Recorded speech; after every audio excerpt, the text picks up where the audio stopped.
Hello les amis, j'espère que vous allez bien. Eh bien moi je vais super bien par la grâce de Dieu. Aujourd'hui je suis encore super content de vous voir.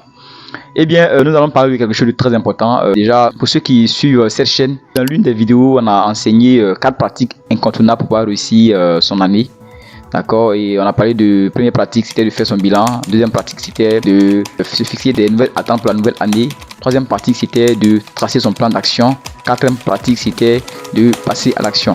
D'accord, donc pour ceux qui n'ont pas suivi, je mettrai le lien en description. Mais déjà, abonnez-vous vraiment pour ne rien rater de cette chaîne, parce que sur cette chaîne, nous partageons simplement des astuces, des formations, des business à court terme, à moyen terme et à long terme que vous pouvez développer simplement avec votre téléphone et vous faire beaucoup d'argent.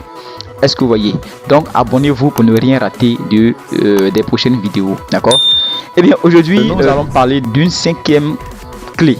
C'est-à-dire que c'est la plus importante de ce que j'ai cité auparavant. D'accord? La clé sans laquelle les 4 autres clés ne pourront pas vraiment avoir de valeur. Et la 5e clé pour pouvoir réussir, la 5e pratique pour pouvoir réussir son année, eh bien c'est faire de Dieu son partenaire numéro 1. Si tu veux réussir ton année, et bien sûr, je te dis simplement, il faut que cette année-là, tu fasses de Dieu ton partenaire numéro 1 dans tout ce que tu vas entreprendre. D'accord? Ça veut dire quoi? Faire de Dieu son partenaire numéro 1, c'est-à-dire que déjà, avant de commencer l'année, quand tu as tout écrit, comme je t'ai invité à le faire, il faut déjà marquer un temps de pause et puis aller les soumettre à Dieu. Est-ce que tu comprends? La Bible nous dit simplement, est-ce que depuis que tu existes, est-ce que tu as déjà commandé au matin? Le matin exprime quoi? Le matin exprime le commencement. Ce qui veut dire qu'au commencement, il faut commander, il faut dire des choses que tu veux voir. Parce que toute chose qui arrive dans le physique, d'abord commence par le spirituel. Donc il faut commander dans le spirituel pour que vraiment le physique puisse avoir lieu. Est-ce que tu vois? Donc, si tu as fait ce que je t'ai demandé, c'est bien beau. Prends ça maintenant, il n'est pas encore tard. Marque un temps de pause, il faut aller dans la présence de Dieu pour dire, ah Seigneur, voici ce que cette année je veux faire. D'accord? Je veux faire ceci, ceci, ceci, ceci. Et voici comment je compte le faire. D'accord? Mais je sais une chose, que sans toi, tout ce que j'ai écrit, ça sera en vain. Parce que la Bible nous dit simplement dans le livre de Proverbes 16 que celui qui veut voir ses projets, ses œuvres réussies, qu'il les recommande à Dieu. Donc tu dis vraiment, si je veux voir mes choses réussies, de te les recommander. Ce matin, je suis là pour te recommander ce que j'ai décidé. Tu vois, ça c'est mon plan. Mais je sais une chose, que c'est ton plan qui est parfait. Alors je veux que tu t'imprègnes de ma chose et que toi-même tu m'orientes. Les choses que je dois enlever, vraiment oriente-moi afin que je puisse enlever. Ce que je dois ajouter aussi, oriente-moi afin que je puisse ajouter. D'accord? Donc ne manque pas ce temps. Pendant que toi tu dors, pendant que toi tu manges, pendant que toi tu commences à te promener, tu as commencé à courir de gauche à droite. Est-ce que tu sais qu'il y a des sorciers, il y a des mystiques qui ont pris des temps où ils ne mangent pas, ils ne boivent pas, ils sont simplement pour pouvoir consacrer l'année afin de pouvoir bien faire le mal. Tu sais ça?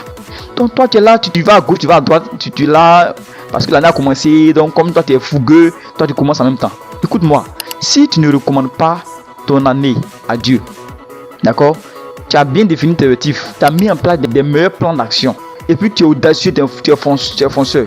Mais quoi que tu sois un fonceur, tu vas échouer. Quoi que ton plan soit parfait, tu vas échouer. Pourquoi? Parce que tu n'as pas impliqué Dieu dans cette histoire. Alors dès maintenant, il faut soumettre tous tes projets à Dieu. Maintenant, au-delà de soumettre tes projets à Dieu, eh bien la chose la plus importante, c'est de toi-même soumettre ta vie à Dieu. Parce que si Dieu doit être ton partenaire, il faut que vraiment ta vie puisse glorifier son nom. D'accord? Donc simplement, il faut cette année chercher à marcher selon que Dieu veut que tu marches et non pas selon que toi tu veux marcher ou bien selon que les hommes veulent que tu marches. Donc cette année, je t'invite simplement à chercher à avoir une intimité avec Dieu afin que vraiment il puisse vraiment t'orienter, te guider, t'amener vraiment à avoir plus de succès. Donc c'était le message que je voulais te partager. D'accord? Il faut simplement soumettre tes projets à Dieu. Mais au-delà de ça, il faut simplement soumettre ta vie à Dieu. C'est la 5e pratique incontournable pour réussir son année. Sans quoi, tout ce que tu vas faire, eh bien, c'est pas sûr que ça peut se réussir. D'accord? Donc, si tu n'es pas encore abonné à cette chaîne, comme il dit, abonne-toi rapidement, like et puis partage afin qu'ensemble, on puisse aider un maximum de personnes possible. Et pendant que tu es en train de le faire maintenant, pendant que tu es en train de partager maintenant, pendant que tu es en train de liker maintenant, pendant que tu es en train de t'abonner maintenant, que Dieu te bénisse, que Dieu se souvienne de tes projets, que Dieu t'aide vraiment à accomplir tous tes objectifs que tu as déjà définis en cette année et que Dieu vraiment permette que tu sois vraiment très heureux en cette année. Allez, au revoir.